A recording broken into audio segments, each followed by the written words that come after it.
بسم اللہ الرحمن الرحیم۔ یہ 15 شعبان کی رات تھی، وہی رات جسے شب برات کہا جاتا ہے، رحمتوں اور برکتوں کی رات۔ لیکن اس رات کی سب سے بڑی برکت کیا تھی؟ یہی وہ مقدس ساعت تھی جب حجت خدا آخری امام حضرت امام مہدی علیہ السلام اس دنیا میں تشریف لائے۔ مدینہ سے دور سامرہ کے ایک گھر میں جہاں چراغ تو جل رہا تھا مگر ولادت کی خبر مخفی رکھی جا رہی تھی۔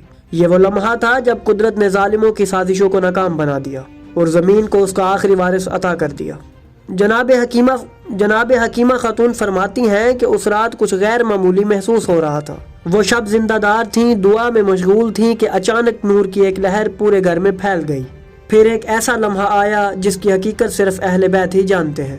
آئیے ناظرین ان روایات کو بیان کرتے ہیں جن میں ہمارے سید و سردار امام زمانہ حضرت امام مہدی علیہ السلام کی اس دنیا میں آمد کا ذکر ہے۔ جناب حکیمہ فرماتی ہیں، جب میں نے دیکھا کہ جناب نرجس اپنے مقام پر موجود ہیں، پردہ ہٹ چکا ہے اور ان کے مقدس جسم سے ایسا نور ساطع تھا کہ میری آنکھیں خیرہ ہو رہی تھیں۔ پھر میں نے دیکھا کہ سرکار حجت اپنے گھٹنوں، ہاتھوں اور پیشانی کو زمین پر ٹکاتے ہوئے سجدہ خالق میں ہیں اور ان کی دونوں انگشت شہادت آسمان کی طرف بلند ہیں اور زبان اقدس سے یہ کلمات جاری ہیں، میں گواہی دیتا ہوں کہ اللہ ایک ہے اور اس کا کوئی شریک نہیں، اور میرے جد رسول اللہ ہیں اور میرے بابا امیر المومنین ہیں۔ پھر ایک ایک امام کا نام لیتے ہوئے خود اپنے نام کو زبان موجز نما پر جاری فرمایا اور فرمایا، اے اللہ تو مجھ سے کیے گئے وعدے کو پورا کرنا، میرے امر کو پورا کرنا اور مجھے ثابت قدم رکھنا اور میرے ذریعے زمین کو عدل اور انصاف سے بھر دینا۔ ایک اور روایت میں بیان ہے کہ جب صاحب العصر کی دنیا میں آمد ہوئی تو دونوں گھٹنوں کے بل بیٹھ گئے اور شہادات ادا کی، دونوں انگلیاں آسمان کی طرف بلند کیں۔ پھر آپ کو چھینک آئی تو فرمایا، الحمدللہ رب العالمین وصلی اللہ علی محمد وآلہ۔ ظالموں نے یہ گمان کر لیا ہے کہ حجت الہی مٹ جائے گی، اور اگر مجھے اذن کلام ہوتا تو لوگوں کے سارے شک دور ہو جاتے۔ ایک روایت نسیم نامی خادمہ سے بھی مروی ہے، جس میں مروی ہے کہ وہ فرماتی ہیں کہ میں سرکار کی آمد کے 10 دنوں بعد وہاں پہنچی تو اتفاقاً مجھے چھینک آ گئی، تو امام زمانہ نے فرمایا، یرحمک اللہ۔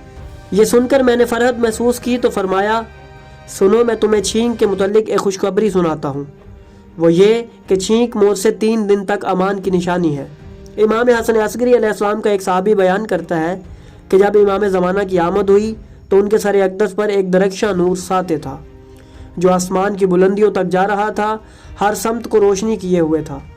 یہ نور ہدایت اور رحمت کی علامت تھا جس کی تابانی ہر دیکھنے والے کو سکون اور یقین عطا کر رہی تھی۔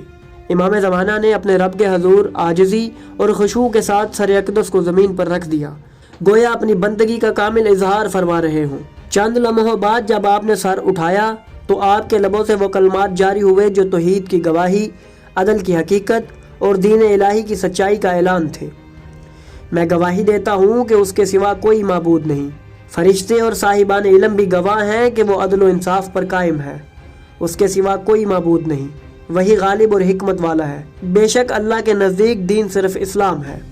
یہ الفاظ ادا ہوتے ہی فضا نور الہی سے بھر گئی، گویا پوری کائنات اس لمحے کی گواہ بن چکی ہو۔ جناب حکیمہ فرماتی ہیں کہ جب امام حسن عسکری علیہ السلام نے اپنے نور نظر اپنے فرزند مبارک کو میری آغوش سے لے کر اپنی زبان اقدس ان کی آنکھوں پر پھیری تو فوراً انہوں نے اپنی آنکھیں کھول دیں۔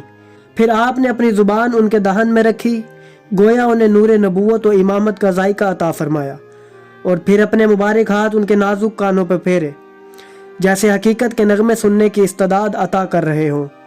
اس کے بعد امام حسن عسکری علیہ السلام نے اپنے فرزند کو اپنی ہتھیلی پر بٹھایا، اور جیسے ہی سیدھے ہو کر بٹھایا وہ باوقار انداز میں سنبھل کر بیٹھ گئے۔ امام نے شفقت و محبت سے ان کے سر پر اپنا ہاتھ پھیرا اور فرمایا، اے فرزند اذن الہی سے کلام کرو۔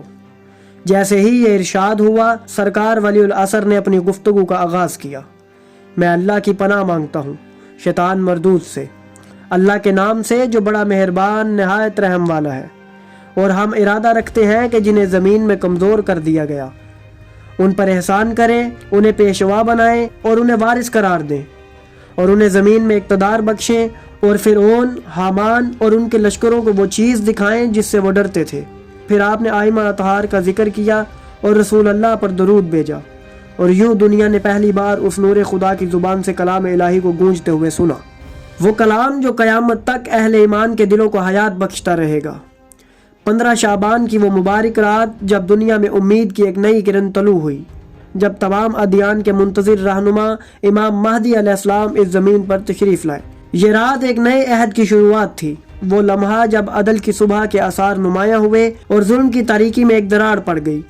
مگر یہ سفر یہیں ختم نہیں ہوتا، یہ دنیا اب بھی ان کے ظہور ثانی کی منتظر ہے، جب وہ آئیں گے اور دنیا کو وہ حقیقت دکھائیں گے جس کا وعدہ صدیوں پہلے کیا گیا تھا۔ یہ انتظار آسان نہیں مگر ضروری ہے۔